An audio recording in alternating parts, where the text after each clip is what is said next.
What makes a great photo? Is it the gear, the location, or some magical secret sauce? Well, I'm here to tell you it's a whole lot simpler than that. It's about understanding the fundamentals, the building blocks of a killer shot. So whether you're rocking a fancy DSLR or just your trusty phone camera, get ready to level up your photography game. All right, let's kick things off with exposure. Imagine exposure as this delicate dance between light and shadow. You're essentially controlling how much light hits your camera's sensor. Too much, and your photo ends up looking like it's been blasted by a supernova. Too little, and it's like trying to decipher ancient hieroglyphics in a dimly lit tomb. Not ideal. Now, to master this dance, you've got three key players: aperture, shutter speed, and ISO. Think of them as your exposure triangle, your dream team for nailing that perfect shot. We'll dive deeper into each of these bad boys in just a bit, but for now, let's keep it simple. Aperture is like your pupil, controlling how much light enters the lens. Shutter speed is like the blink of an eye, determining how long that light streams in. And ISO? Well, that's your camera's sensitivity to light, how quickly it absorbs those precious photons. Getting these three to play in harmony is the key to a well-exposed photo. You want detail in the highlights, depth in the shadows, and a balanced overall look that screams, "Yeah, I know what I'm doing." So get out there, play with your camera settings, and remember, there are no mistakes, only learning opportunities. All right, aperture time. Remember that lens pupil we talked about? That's aperture in action. It's measured in f-stops, those funky numbers on your camera like f2.8, f4, f8, and so on. Here's the deal. A lower f-stop, like f2.8, means a wider aperture, letting in more light. This is your go-to for those dreamy, blurry backgrounds and those gorgeous portraits that make your subject pop. Think of it as selective focus, guiding the viewer's eye to what matters most. On the flip side, a higher f-stop, like f16, means a narrower aperture, letting in less light. This is your best friend for landscapes and cityscapes, where you want everything sharp and in focus, from the foreground elements to the distant mountains. Think of it like this: low f-stop, shallow depth of field, blurry backgrounds. High f-stop, deep depth of field, everything in focus. It's like magic, but with less wand waving and more camera clicking. Now, aperture isn't just about controlling light, it's also a creative tool. Want to isolate your subject from a busy background? Crank that aperture wide open. Want to capture the intricate details of a sprawling landscape? Stop that aperture down. The key is to experiment, to see how different aperture settings affect your photos. Don't be afraid to get creative, to bend the rules, and find your own unique style. Because that's what photography is all about, expressing yourself one click at a time. Let's talk shutter speed, the blink of your camera's eye. Remember that light streaming into the camera? Shutter speed dictates how long the sensor's curtains stay open to capture that light.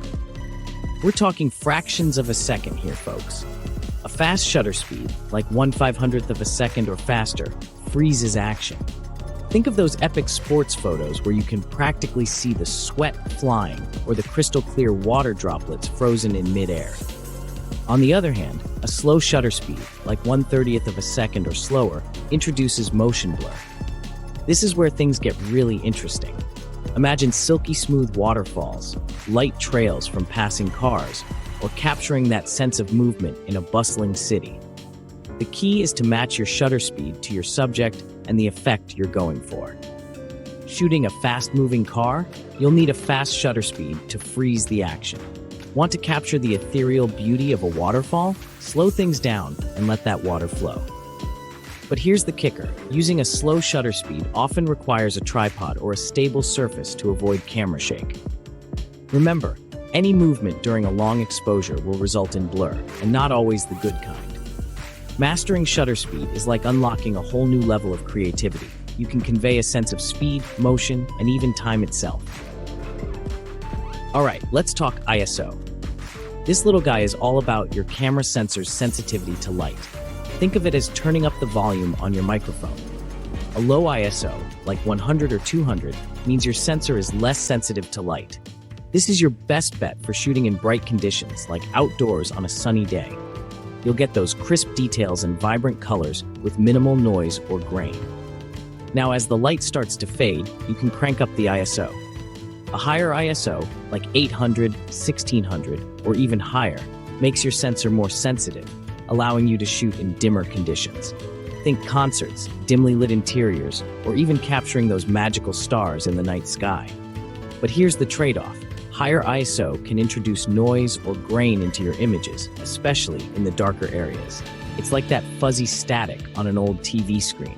The key is to find the right balance between a usable ISO and the amount of noise you're willing to tolerate. Remember, ISO is a tool, and like any tool, it's about using it effectively. Experiment with different ISO settings in different lighting conditions to see how it affects your images. Now let's talk composition, the art of arranging elements within your frame to create visually appealing and impactful photos.